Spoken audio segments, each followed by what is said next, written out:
ಎಲ್ಲರಿಗೂ ನಮಸ್ಕಾರ. ವಾರಸುದಾರ ಅಂದ್ರೆ ಯಾರು? ಬರೀ ಗಂಡು ಮಕ್ಕಳ? ಹೆಣ್ಣು ಮಕ್ಕಳಿಗೆ ತಂದೆಯ ಆಸ್ತಿಯಲ್ಲಿ ಪಾಲು ಸಿಗುತ್ತಾ? ಈ ಎಲ್ಲದಕ್ಕೂ ಉತ್ತರ ತಿಳ್ಕೋಬೇಕು ಅಂತಂದ್ರೆ ಹಿಂದೂ ಉತ್ತರಾಧಿಕಾರಿ ತಿದ್ದುಪಡಿ ಕಾಯ್ದೆ 2005 ಇದರ ಒಂದು ಪಕ್ಷಿ ನೋಟವನ್ನ ಇವತ್ತು ನಿಮ್ಮೊಟ್ಟಿಗೆ ಹಂಚಿಕೊಳ್ಳೋದಕ್ಕೆ ನಾನು ವೃತ್ತಿನಿರತ ವಕೀಲೆ ಲಕ್ಷ್ಮೀರಾವ್ ನಿಮ್ಮೊಟ್ಟಿಗಿದ್ದೇನೆ.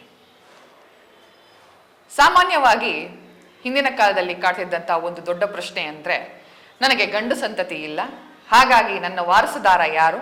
ಬರೀ ಹೆಣ್ಣು ಮಕ್ಕಳಿರೋದ್ರಿಂದ ಅವರು ನನ್ನ ವಾರಸುದಾರರಾಗಲ್ವಲ್ಲ, ನನ್ನ ಆಸ್ತಿಯ ಮುಂದೆ ಕತೆ ಏನು? ಹೀಗೆ ಬಹಳಷ್ಟು ಪ್ರಶ್ನೆಗಳು ಒಬ್ಬ ವ್ಯಕ್ತಿಯಲ್ಲಿ ಮೂಡ್ತಾ ಇತ್ತು. ಇದೆಲ್ಲದಕ್ಕೂ ಒಂದು ಫುಲ್ ಸ್ಟಾಪ್ ಇಟ್ಟು ಈ ಒಂದು ಹಿಂದೂ ಸಕ್ಸೆಷನ್ ಅಥವಾ ಹಿಂದೂ ಉತ್ತರಾಧಿಕಾರಿ ತಿದ್ದುಪಡಿ ಕಾಯ್ದೆ 2005 ನಮ್ಮ ದೇಶದ ಕಾನೂನಿನಲ್ಲಿ ತರಲಾಗಿದೆ. ಇದು ಒಂದು ಹೆಗ್ಗುರುತುವಾದ ಶಾಸನ. ಆಸ್ತಿಯ ಉತ್ತರಾಧಿಕಾರದಲ್ಲಿ ಲಿಂಗ ತಾರತಮ್ಯವನ್ನ ತೆಗೆದುಹಾಕದಂತಹ ಒಂದು ದೊಡ್ಡ ಶಾಸನ ಇದು. ಹೆಣ್ಣು ಮಕ್ಕಳನ್ನ ಹುಟ್ಟಿನಿಂದಲೇ ಸಹಪಾಲುದಾರರನ್ನಾಗಿ ಮಾಡಿದಂತಹ ಒಂದು ಅದ್ಭುತವಾದ ಶಾಸನ ಈ ಹಿಂದೂ ಉತ್ತರಾಧಿಕಾರಿ ತಿದ್ದುಪಡಿ ಕಾಯ್ದೆ 2005.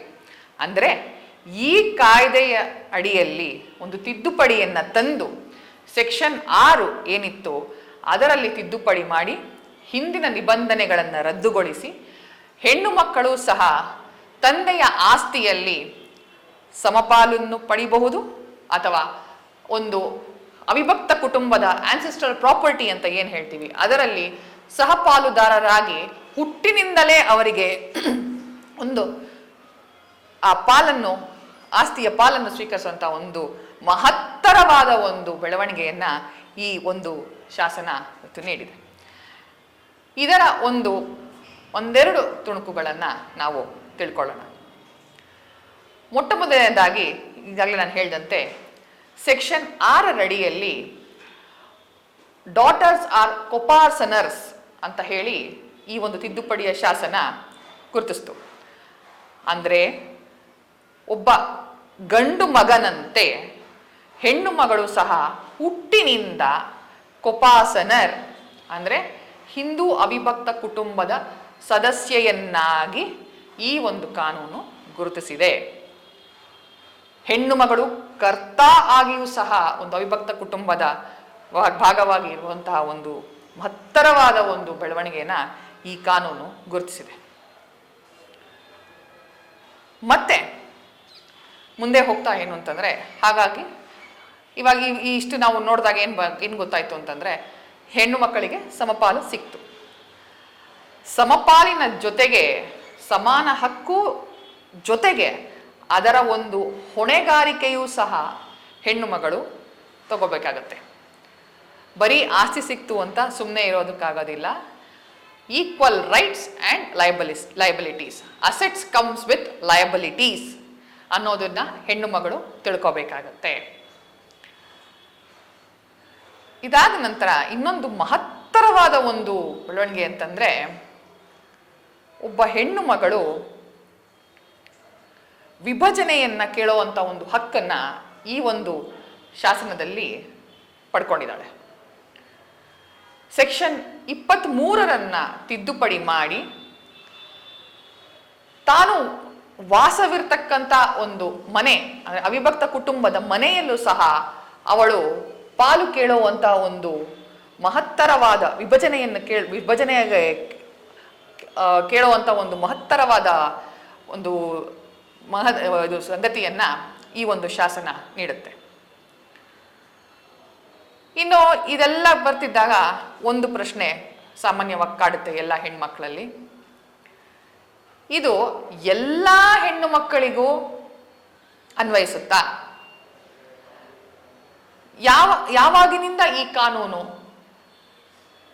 ಕಾನೂನಿನ ಈ ಒಂದು ಚೌಕಟ್ಟಿನಿಂದ ಅದು ಹೆಣ್ಮಕ್ಳಿಗೆ ಅನ್ವಯಿಸುತ್ತೆ ಅಂತ ಕೇಳ್ತಾ ಹೋದ್ರೆ, ಹೆಣ್ಣು ಮಕ್ಕಳು 2005 ಮುಂಚೆ ಅಥವಾ ನಂತರ ಹುಟ್ಟಿದಂಥ ಎಲ್ಲ ಹೆಣ್ಣು ಮಕ್ಕಳಿಗೂ ಈ ಒಂದು ಕಾನೂನು ಅನ್ವಯಿಸುತ್ತೆ. ಆದರೆ ಆದರೆ ಇಲ್ಲಿ ತಿಳ್ಕೊಬೇಕಾದಂತೆ ಏನಂತಂದ್ರೆ, ಆ ಒಂದು ಪ್ರಾಪರ್ಟಿ, ಆ ಒಂದು ಆಸ್ತಿ ಏನಿದೆ ಅದು ವಿಭಜನೆ ಆಗದೆ ಇರಬೇಕು. ಅದು ಯಾವಾಗ? ಡಿಸೆಂಬರ್ 20, 2004 ಮುಂಚೆ ವಿಭಜನೆ ಆಗದೆ ಇದ್ದಕ್ಕಂತಹ ಆಸ್ತಿಗಳೇನಿದೆ ಅದು, ಅದರಲ್ಲಿ ಹೆಣ್ಣು ಮಕ್ಕಳು ಪಾಲು ಕೇಳುವಂಥ ಒಂದು ಅವಕಾಶವನ್ನ ಈ ಕಾನೂನು ನೀಡಿದೆ. ಮತ್ತೆ ಮುಂದೆ ಹೋಗ್ತಾ ಇನ್ನೊಂದು ತಿಳ್ಕೋಬೇಕು ನಾವು. ಇದು ಏನು ಅಂತಂದ್ರೆ, ಲಿಂಗ ಪಕ್ಷಪಾತದ ನಿಬಂಧನೆಯನ್ನ ರದ್ದತಿ ಮಾಡಿದೆ. ಸೆಕ್ಷನ್ 24 ತಿದ್ದುಪಡಿಯಿಂದ ವಿಧವೆಯರು ಸಹ ತಮ್ಮ ಮೃತ ಪತಿಯ ಆಸ್ತಿಯನ್ನು ಅವಳ ಮರುಮದುವೆಯ ನಂತರ ಪಡೆಯಬಹುದಾದಂಥ ಒಂದು ಅದ್ಭುತವಾದ ಒಂದು ಅವಕಾಶವನ್ನ ಈ ಒಂದು ಕಾನೂನು ನೀಡಿದೆ. ಹೆಣ್ಣು ಮಕ್ಕಳಿಗೆ ಅಂಥ ಒಂದು ದೊಡ್ಡದಾದ ಒಂದು ಕೊಡುಗೆಯನ್ನ ಈ ಕಾನೂನು ನೀಡಿದೆ. ಇದೆಲ್ಲದಕ್ಕಿಂತ ಮುಖ್ಯವಾಗಿ ಒಂದು ಹೆಣ್ಣಿಗೆ ಬಂದಂಥ ಆಸ್ತಿ ಅವಳ ಇಚ್ಛೆಯಂತೆ ಅವಳು ಒಡಂಬಡಿಕೆಯಿಂದ ಇತ್ಯರ್ಥ ಮಾಡ್ಕೋಬಹುದು. ಅಂದರೆ ವಿಲ್ ಮುಖೇನ ಅವಳು ಆಸ್ತಿಯನ್ನು ಪಾಲನ್ನ ನೀಡಬಹುದು. ಈ ಒಂದು ತಿದ್ದುಪಡಿ ವಿವಾಹಿತಳಾಗಲಿ ಅವಿವಾಹಿತಳಾಗಲಿ ಎಲ್ಲ ಹೆಣ್ಣು ಮಕ್ಕಳಿಗೂ ಸಿಗುತ್ತದೆ. ಹಾಗಾಗಿ ಈ ಕಾನೂನಿನಡಿಯಲ್ಲಿ ಯಾರಾದರೂ ಇದರ ಉಪಯೋಗ ಪಡ್ಕೋಬೇಕಾಗಿದ್ರೆ ದಯಮಾಡಿ ಇದರ ಒಂದು ಕಾನೂನಿನ ಸಲಹೆಯನ್ನು ಪಡ್ಕೊಂಡು ತದನಂತರ ನೀವು ಈ ಕಾನೂನಿನ ಉಪಯೋಗವನ್ನು ಪಡ್ಕೋಬಹುದಾಗಿದೆ.